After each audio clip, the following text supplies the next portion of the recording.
Olá, meu caro telespectador, seja muito bem-vindo ao Saber Direito Responde. Meu nome é Natália Masson, eu sou professora de Direito Constitucional e ao longo de toda a semana ministrei aulas aqui na TV Justiça sobre o tema Poder Executivo. Chegou o momento de sanarmos as eventuais dúvidas que apareceram sobre os tópicos que foram trabalhados nas aulas desta semana. Nós falamos de sistema de governo, nós tratamos da estrutura organizacional do Poder Executivo, do funcionamento do poder, das imunidades que cercam o cargo do presidente de República e, na sequência, finalizamos com o tópico que envolve a responsabilização dos chefes do Poder Executivo. Aqui no estúdio, eu tenho a presença de dois alunos. A Nohana, que é aluna de Faculdade de Direito, não é isso, Nohana? Sim. Qual que é o seu semestre? Eu curso o 6º semestre na Unieuro. Que ótimo. Então você já tem uma visão panorâmica e boa do direito, já cursou todo o direito constitucional, sim. Talvez ainda só não tenha trabalhado com o processo constitucional. E ao lado da Nohana, prestigiando também o nosso programa Saber Direito Responde, está o Vitor. Vitor, você me dizia nos bastidores que não é estudante de direito, né? Qual é a sua área de formação? Professora, eu sou estudante de Ciência Política do 7º semestre na Universidade de Brasília. Que ótimo, é sempre muito importante termos aqui algum outro estudante de outra área, né, que tenha uma conexão, uma ligação muito forte com o estudo, especialmente do direito constitucional, e sem dúvida um cientista político aqui vai trazer comentários e dúvidas que vão engrandecer muito o nosso programa. Pois bem, estamos aqui para respondermos as dúvidas, né, que eventualmente vocês tenham sobre os tópicos que foram trabalhados na nossa aula de Poder Executivo. Então, Nohana, eu começo com você. Que dúvida que você tem sobre este assunto e que você vai apresentar aqui para mim, para os telespectadores que estão acompanhando esse programa? Bom, professora, a minha primeira dúvida é quanto às funções do presidente da República. Ele exerce a função de chefe de governo e de chefe de Estado. A senhora acredita que se houvesse uma divisão dessas funções, a administração brasileira seria mais eficiente? Excelente o seu questionamento, muito importante e referente à primeira aula que foi ministrada aqui no programa Saber Direito. Certamente é um tema também que tem grande conexão, Vitor, com algo que você estuda lá na ciência política. Por quê? São cientistas políticos que apresentam para nós uma formatação ideal de um Estado, na estrutura organizacional dos poderes, né? E temos dois modelos clássicos, como vocês viram nas aulas que foram apresentadas aqui. Um primeiro modelo clássico, que é tradicional no direito brasileiro, é o presidencialismo. Ele nos acompanha durante todo o nosso período republicano, que foi inaugurado constitucionalmente com um documento de 1891.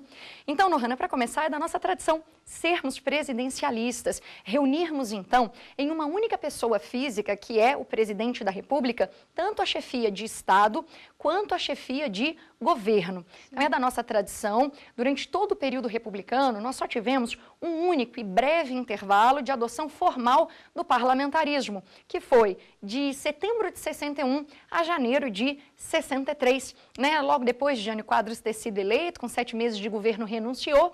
Alguns setores da sociedade queriam impedir a posse do vice-eleito, João Goulart, porque ele tinha um viés reformista, né? Entendi. A solução foi, então, a adoção durante aquele período do parlamentarismo, justamente para esvaziarmos um pouco os poderes do presidente da República. Por quê? Porque há, sem dúvida, essa leitura de que no presidencialismo eu exacerbo sobremaneira as funções do chefe do Poder Executivo, já que eu concentro tudo em uma única pessoa física, que é o presidente da República. É sabido, no entanto, que o nosso presidencialismo já dá sinais de esgotamento, nosso presidencialismo de coalizão. Por isso, discute-se hoje no Congresso Nacional, por meio de propostas de emenda à Constituição, a viabilidade de adotarmos algum outro sistema de governo. Se não o parlamentarista, quem sabe uma terceira via, né, que procura reunir as características virtuosas dos outros dois sem incorrer em suas falhas, que é o sistema semipresidencialista, que tem sido testado na França desde a Constituição de 58, que inaugurou a Quinta República Francesa, tem sido testado também em Portugal no documento de 76. É talvez uma alternativa para nós. Agora, você, meu caro telespectador, que acompanhou as aulas e percebeu agora qual é a dúvida da Nohana, né, deve estar se perguntando, nós teríamos uma facilidade de responsabilização maior se tivéssemos alguma divisão nessas funções? Tanto o parlamentarismo como o semipresidencialismo são sistemas de governo que ofertam uma chefia que é dual. Por quê? pessoas físicas distintas vão exercer a chefia de governo e a chefia de Estado. E certamente isso permite uma identificação mais simples de quais são os atos que foram praticados na condição de chefe de governo e se aquilo gera ou não responsabilidade para o autor, não é, daquelas práticas, e quais foram os atos cometidos, praticados no exercício da chefia de Estado. Então, para muitos autores, tanto no direito constitucional quanto, Vitor, na ciência política, desafogar um pouco as funções executivas que estão muito concentradas no presidente seria algo, sim, saudável, e essa é uma discussão que se coloca hoje no Brasil. Inclusive, no primeiro semestre de 2018, o Supremo Tribunal Federal teria tido a chance de julgar no mandado de segurança, que é o 22972, a viabilidade de esta escolha feita pelo Constituinte originário em 88, referente ao sistema de governo, de ela ser superada por meio de uma emenda constitucional. Mas tivemos a desistência nesse MS e ficou para outra oportunidade o julgamento deste caso.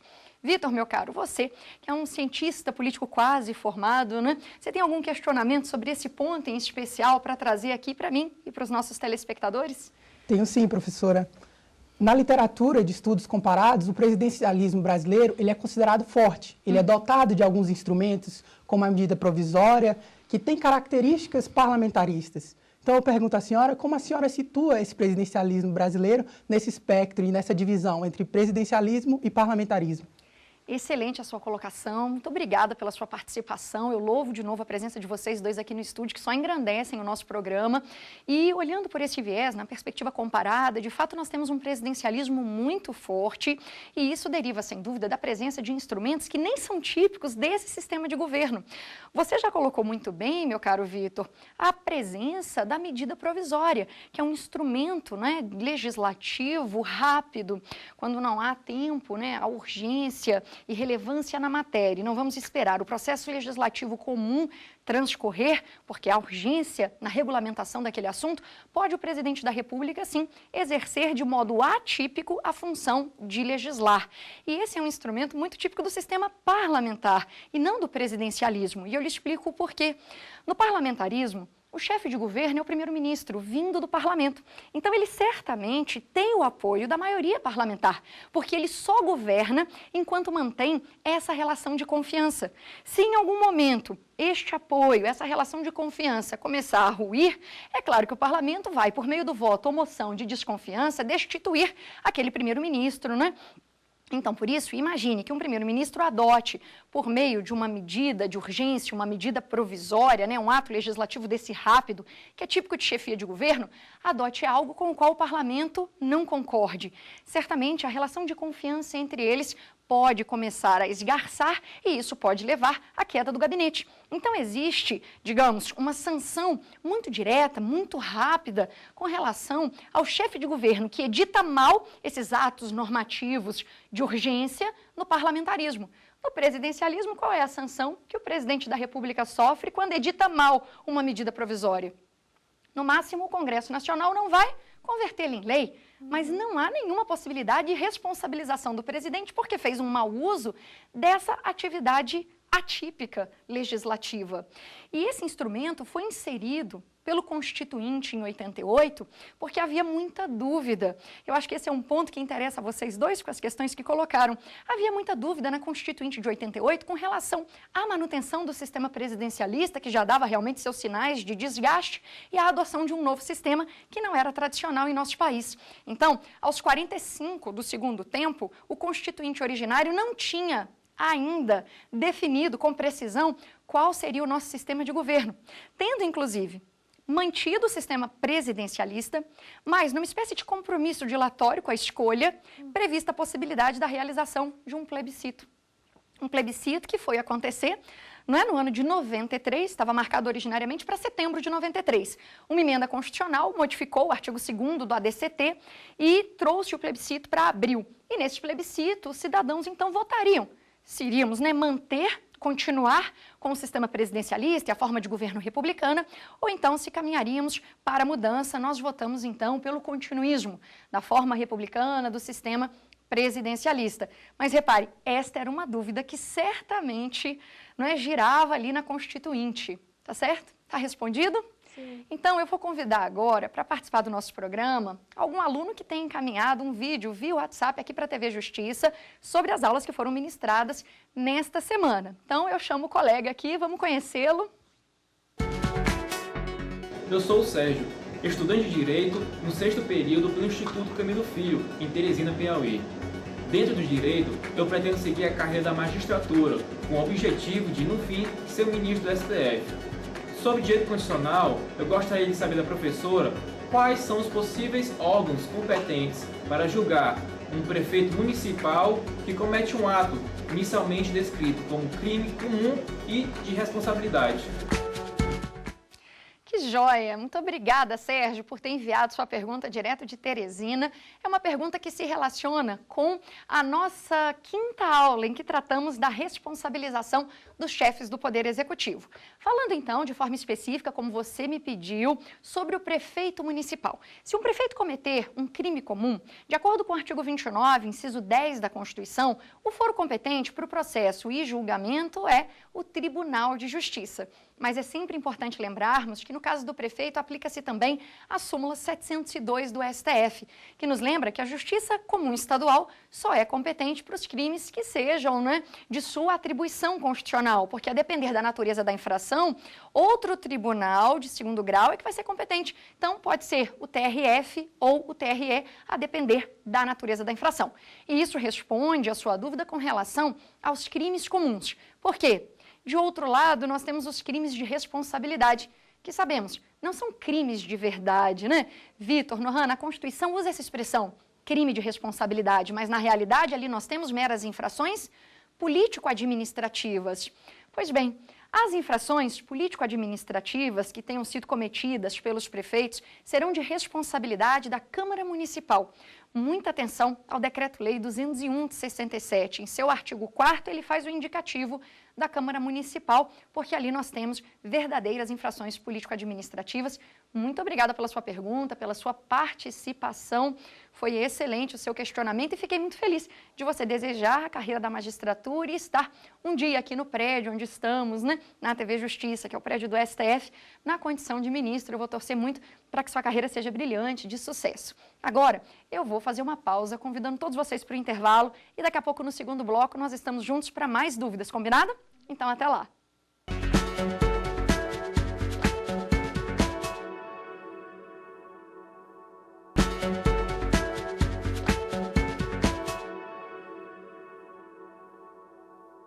Olá, meu caro telespectador, seja bem-vindo para o segundo bloco do nosso programa Saber Direito Responde. Meu nome é Natália Masson, eu sou professora de Direito Constitucional e durante toda a semana eu ministrei aulas aqui na TV Justiça sobre o tema Poder Executivo. Nós estamos agora reunidos em estúdio com a presença da Nohana, que é estudante de Direito, e do Vitor, que é estudante de Ciência Política. E eles já trouxeram aqui algumas dúvidas muito interessantes e para o debate ser renovado, eu passo a palavra para a Nohana de novo. Nohana, tem mais alguma dúvida sobre executivo para trazer aqui para mim e para o telespectador? Professora, no bloco anterior, a senhora mencionou sobre medida provisória. Eu gostaria de saber como funciona e quais as matérias que podem e não podem ser tratadas por uma medida provisória. Excelente, é verdade. No bloco anterior, nós tratamos, sim, dessa atividade legislativa atípica que o presidente da República desenvolve, muito em razão de uma colocação que o Vitor havia feito sobre a presença de alguns instrumentos normativos que são típicos de sistema de governo parlamentar e não presidencialista. E a medida provisória, sem dúvida, é um exemplo. Ela está regulada no artigo 62 da nossa Constituição. E toda a redação foi dada por uma emenda constitucional, Nohana, porque quando o Poder Constituinte originário, lá em 5 de outubro de 88, nos apresentou o documento constitucional, a medida provisória de fato já existia, mas sem um regramento constitucional bem delineado.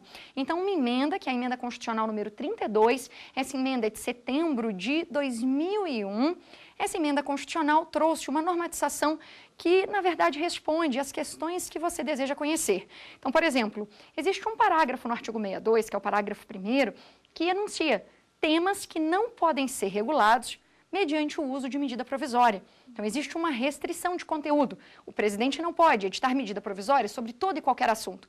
O parágrafo 1º do artigo 62 lista alguns dos temas que não podem ser discutidos por esta via legislativa, ok? Ok.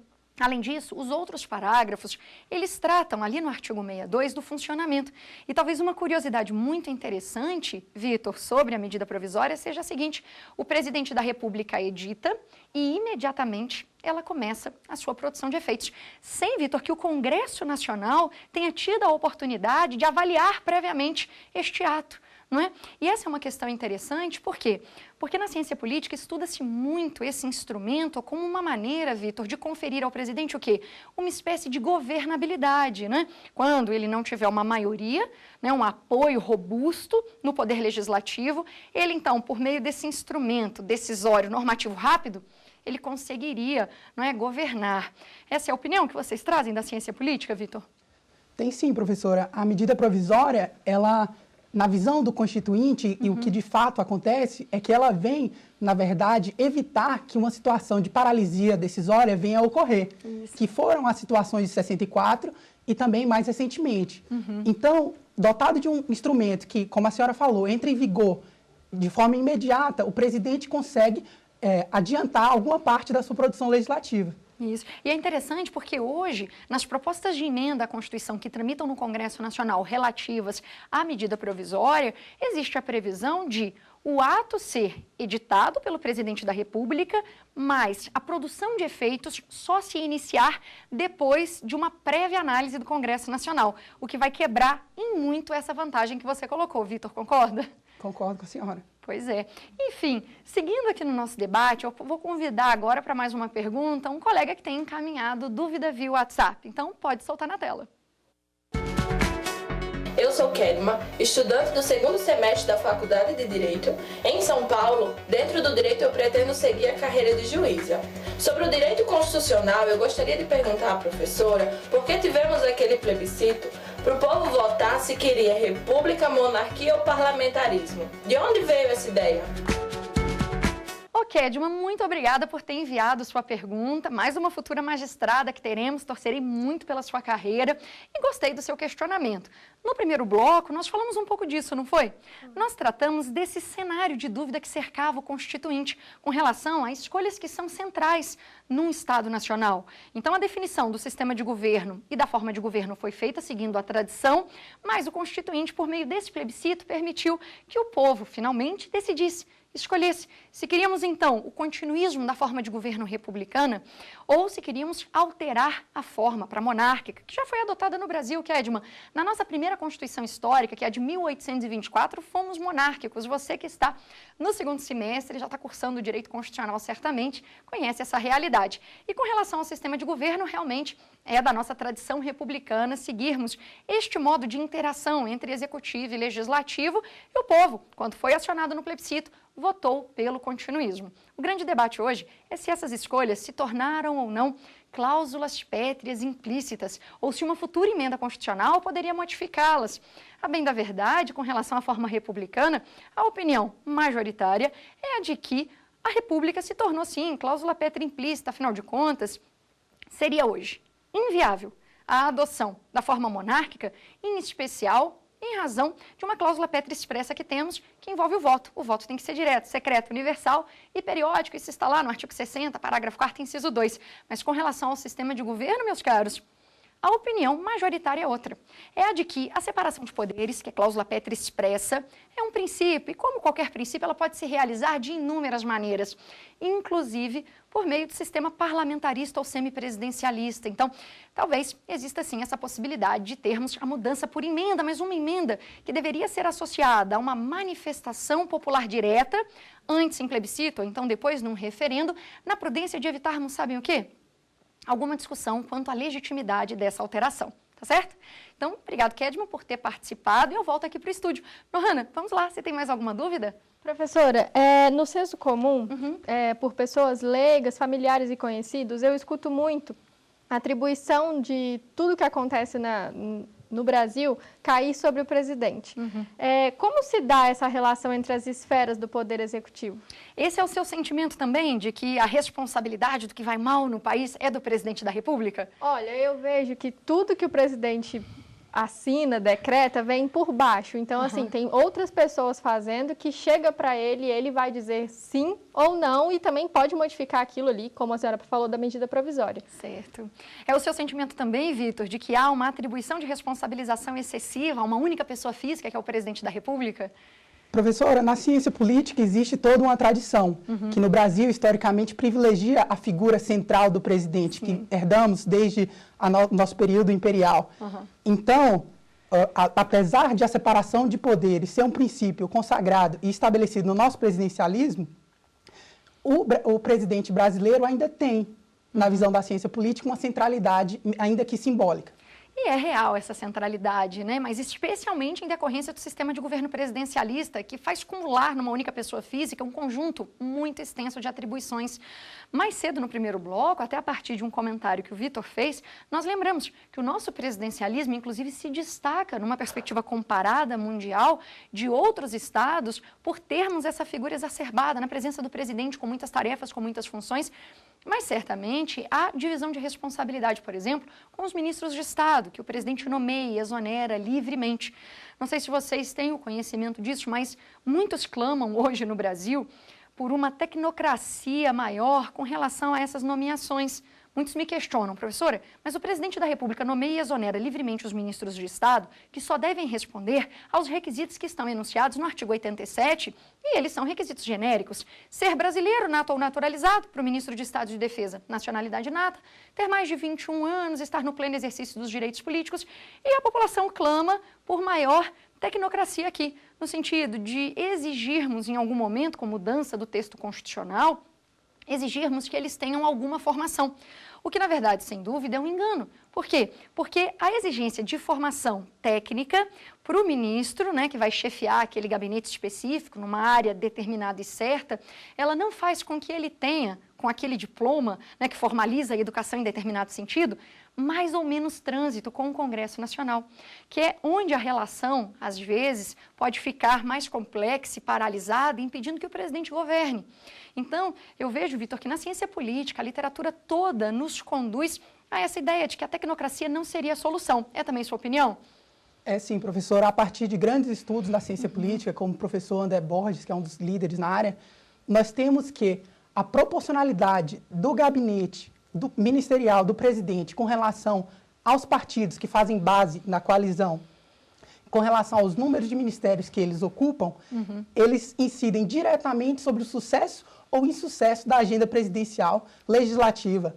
Então, nós vemos que esse tema também da agenda legislativa e o sucesso dela, do presidente, tem impactos diretos sobre a estabilidade democrática. Sem dúvida, porque um presidente da República pode se eleger no presidencialismo sem contar com o apoio da maioria parlamentar. E ele, em tese, pode governar sem ter este apoio, mas na prática nós sabemos que esse apoio tem que ser conquistado, que esse apoio ele é absolutamente necessário para que tenhamos o quê? Governabilidade. Não é? Por isso cunhou-se há muitos anos, inclusive na ciência política, uma expressão que é muito comum no Brasil, que é a do presidencialismo de coalizão, que é a tentativa de um presidente que se elegeu com uma agenda ideológica muitas vezes distinta do parlamento, que ele tem para governar, não é? Excelente o debate aqui com vocês, estão no estúdio. Mais uma vez eu agradeço a presença, mas agora vamos convidar algum outro aluno que também mandou sua dúvida via WhatsApp. Existe necessidade de prévia autorização da Assembleia Legislativa para que o STJ receba denúncia criminal contra o governador do Estado? Excelente, mais uma participação do Sérgio, que manda esse vídeo para nós diretamente de Teresina, né? O nosso futuro magistrado, quem sabe ministro do STF. Meu caro Sérgio, você está focado aqui na análise da responsabilização dos outros chefes do Executivo. Sua primeira pergunta foi sobre o prefeito, agora você questiona a situação do governador. E é bom que você se lembre que em maio do ano de 2017, quando o STF, no julgamento conjunto de 3 ações diretas de inconstitucionalidade, concluiu um entendimento importante, o de que não é necessária a autorização prévia dada por Assembleia Legislativa para o processamento de governador de Estado. Então, o STJ tem total autorização para instaurar a ação penal independentemente de prévio pronunciamento da Casa Legislativa. Que pena que o nosso programa vai se encerrar agora. Queria continuar conversando com vocês dois, que participaram brilhantemente aqui do programa. Quero agradecer ao Sérgio e à Kedman, que enviaram vídeos com dúvidas, mas quero agradecer em especial a você, telespectador, que sempre prestigia o nosso programa Saber Direito aqui na TV Justiça. Eu estive aqui há 10 anos e agora estou de volta com mais uma aula, me sentindo, obviamente, muito honrada por participar desse grande projeto mais uma vez. Então, muito obrigada pela sua audiência. Ficou com dúvidas? Então mande um e-mail para saberdireito@stf.jus.br ou entre em contato pelo nosso WhatsApp. Você também pode estudar pela internet. Basta acessar o site tvjustiça.jus.br ou rever as aulas no canal da TV Justiça no YouTube, TV Justiça Oficial.